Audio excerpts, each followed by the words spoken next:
Well, mga kapopong, kumusti? Anyway, kung kahapon pinag-usapan natin itong ginagawang paghahanda ng Sweden patungkol sa posibleng sila na o ang kanilang bansa na ang inex ni Vladimir Putin na sugurin tulad ng ginawa nila sa Ukraine. Pero kung pagbabasihan naman natin itong balitang inilabas kanina, ay dito ay mismong itong defense minister na ng Germany na si Boris Pistorius na ang nagsabi na yung posibleng pag-atake ni Putin sa NATO posibleng mangyari 5 years to 8 years from now. Yes mga kapopong, 5 to 8 years from now nga. Pero ang pinakamalaking tanong agad ngayon, bakit sa tingin nila 5 to 8 years pa bago gawin ni Putin yan? At bakit hindi ngayon bakit hindi next year? Well, actually good question yan at ganito kasi yan.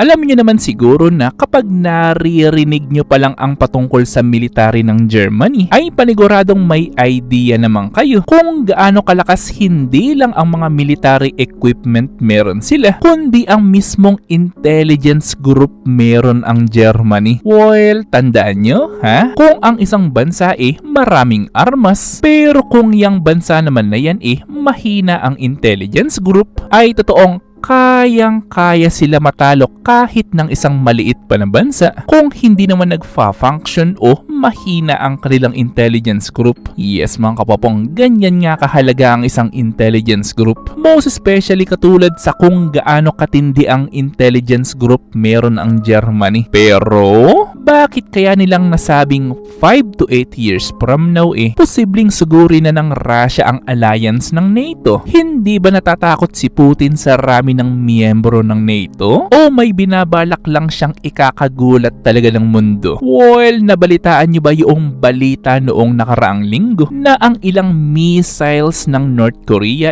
na-discover na dinadala pala sa Russia? Well, basically, and please correct me if I'm wrong, ay parang bumibili na ng missile itong Russia doon sa North Korea. Natandaan nyo, na dyan sa ilang buwan na pagsugod ng Russia sa Ukraine, ay alam nyo naman siguro na ang maraming assets ng Russia napatumba talaga ng grupo ng Ukraine. Na pati nga yung malalaking barko ng military ng Russia hindi rin pinatawad ng Ukraine at pinalubog yung mga yan. Pero ito ang mas malupit mga kapopong, dahil while I'm making this video ay nakakuha naman ako ng balita kani-kanina lang na ang mga eksperto pala ng UN nakakuha ng mga larawan regarding sa shipment ng North Korea na mga shipment naman na patungo sa bansang Russia. Well, posible ba na ilan lang yan sa mga missiles na napapabalita last week na dinadala ng North Korea doon sa Russia? Pero kung mapapaisip ka naman ng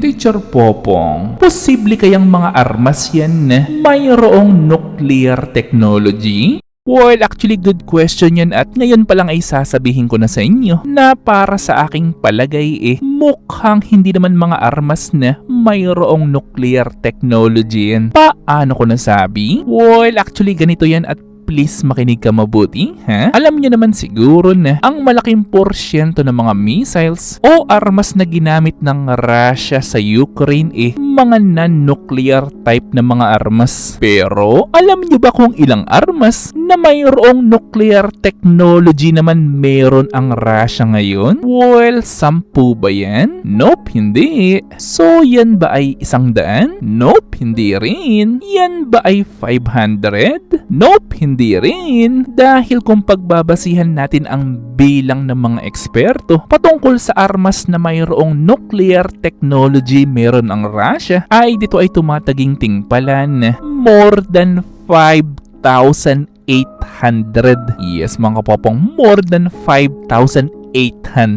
Natandaan nyo, Kung ang paggamit nga ng isa nga lang yan makakapagpalaho na ng isang malaking bayan o isang lugar, what more pa kaya dyan sa ilang libong armas na mayroong nuclear technology na hawak ng Russia ang biglang maisipan ni Putin na gamitin in the future? Well, kaya sabihin man natin na nauubusan na ng mga conventional missiles itong Russia, pero pagdating naman sa mga armas na mayroong totoong nuclear technology mukhang still kakatakutan talaga ito ng NATO kahit alam naman natin na ang NATO binubuo ng maraming mga bansa. Well, alam niyo naman siguro na ang isa kasi sa mga ikinagagalit ni Putin ang pag-encourage ng NATO sa ilang bansa sa Europe na sumali sa kanila. Natandaan nyo, ha? Ang bansang Sweden nag-iintay na lamang ng approval upang makasali sila sa NATO. At tandaan nyo rin kung ang isang bansa